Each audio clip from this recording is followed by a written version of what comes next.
Okay, सो अब हम पढ़ने वाले हैं स्ट्रक्चर ऑफ बोन्स क्या होती है, यानी आपका जो बोन है उसका स्ट्रक्चर हम पढ़ेंगे। अब पहला तो ये कि बोन बनती कैसे है। बोन हमारे पास 3 चीज़ों से मिलके बनती है। पहला तो हमारे पास बहुत ज़्यादा इंपॉर्टेंट होते हैं, जिन्हें हम क्या बोलते हैं, कोलेजन के फाइबर्स होते हैं। दूसरा हमारे पास मिनरल्स होते हैं, मिनरल्स के अंदर आपके पास कैल्शियम आ जाएगा। और दूसरा हमारे पास क्या होता है, वाटर होता है। कितना होता है, 10 to 20% वाटर होता है। ये तीनों चीज़ें मिलके आपके पास क्या करती हैं, बोन की फॉर्मेशन करती हैं। अब इम्पॉर्टेंट चीज़ ये है कि कैल्सिफिकेशन क्या होती है, कि जब आप अपनी बोन के अंदर कैल्शियम को एब्जॉर्ब करवाती है बॉडी, तो इस चीज़ को आप क्या बोलते हो, कैल्सिफिकेशन, या इसका दूसरा नाम क्या होता है, ऑसिफिकेशन। ये इम्पॉर्टेंट है। दूसरा अब हम पढ़ेंगे कि स्ट्रक्चर ऑफ बोन क्या होता है। अब आप ये देखो कि ये आपके पास क्या है, एक बोन है, सही। अब ये आपके पास कौन सी बोन है, लॉन्ग बोन है। लॉन्ग बोन कहाँ पर होती है, जैसे आपकी फीमर हो गई, जो आपकी थाई के अंदर होती है। और भी बहुत सारी लॉन्ग बोन्स होती हैं। अब इसके अंदर कितने रीजन्स होते हैं, आपको 3 रीजन्स मिलेंगे, या फिर आपको इसके अंदर 3 पार्ट्स मिलेंगे। पहला पार्ट जो होता है वो आपके पास क्या कहलाता है, एपिफाइसिस कहलाता है। दूसरा पार्ट जो होता है वो आपके पास डायफाइसिस कहलाता है। और जो तीसरा पार्ट होता है वो आपके पास मेटाफाइसिस कहलाता है। अब एपिफाइसिस कौन सा पार्ट होता है, जो आपके पास ये बिल्कुल टर्मिनल पार्ट जो होता है ना बोन का, इधर और इधर, इसको आप क्या बोलोगे, एपिफाइसिस बोलोगे। क्या बोलोगे, epiphysis. The terminal part of the bone is known as the epiphysis. उसके बाद हमारे पास बीच का पार्ट आता है, उस बीच के पार्ट को आप क्या बोलते हो, डायफाइसिस। अब इन दोनों पार्ट्स के बीच में जो रीजन आता है, जो पार्ट है, उसको आप क्या बोलते हो, मेटाफाइसिस। अब लुक एट दिस कि आपके पास एपिफाइसिस है, ये आपके पास पूरा डायफाइसिस है। अब इसके बीच में ये वाला जो रीजन आ रहा है, इसको आप क्या बोलोगे, मेटाफाइसिस।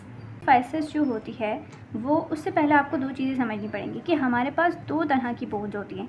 एक हमारे पास होती है कॉम्पैक्ट बोन, और एक हमारे पास होती है स्पंजी बोन। स्पंजी, इसको ऐसे याद रख सकते हैं कि ये सॉफ्ट सी होती है, सही है। और जो कॉम्पैक्ट बोन होती है वो थोड़ी सी हार्ड होती है। अब आप खुद इसको अपने जहन में इमेजिन करो कि जो हार्ड चीज़ होगी वो कहाँ पर होगी। आपका जो बोन होता है उसमें सबसे ज़्यादा हार्ड पार्ट कहाँ हो सकता है, सेंटर के अंदर होगा। तो कॉम्पैक्ट बोन जो होती है वो सेंटर में होती है, और जो स्पंजी पार्ट होता है वो आपके पास कहाँ पर होता है, आपको टर्मिनल पे मिलेगा। कहाँ मिलेगा, टर्मिनल पे मिलेगा। इसी तरीके से जब आप एक बोन के अंदर देखोगे तो ये आपके पास क्या है, एपिफाइसिस है, ये आपके पास एपिफाइसिस है। ये हमारे पास बीच में सारा पोर्शन क्या है, डायफाइसिस है। This is the epiphysis, this is the diaphysis and it is the epiphysis. अब हमारे पास जो एपिफाइसिस है वो क्या होगा, फिर हमारे पास सॉफ्ट पार्ट हो जाएगा, जिसे आप क्या बोलोगे, यहाँ पे क्या होता है, स्पंजी पार्ट या स्पंजी बोन। और जो बीच में होगा उसको आप क्या बोलोगे, थोड़ा सा हार्ड होना चाहिए, तो ये क्या हो जाएगा, कॉम्पैक्ट बोन। गुड।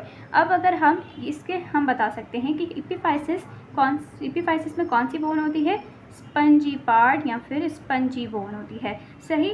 दूसरा, अगर आप इस एपिफाइसिस को और ज़्यादा जूम करके देखोगे तो यहाँ पे आपको एक क्रिस क्रॉस मैनर में लाइंस मिलेंगी, उसको आप क्या बोलते हो, इसको क्या बोलेंगे, ट्रैबीक्यूलाई।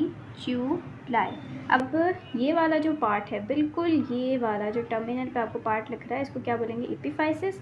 और ये वाला भी कौन सा पार्ट है, एपिफाइसिस। इन दोनों के बीच में कौन सा पार्ट है, आपको डायफाइसिस नज़र आ रहा है। और ज़्यादा अगर आप एपिफाइसिस को जूम करके देखोगे तो इसमें ये जो है, ये सारा पार्ट क्या कहलाएगा, स्पंजी बोन कहलाएगा। ये सॉफ्ट है, बिल्कुल सॉफ्ट है। और फिर आप यहाँ पे देखेंगे बीच में डायफाइसिस में कौन सा पार्ट आता है, कॉम्पैक्ट बोन आती है।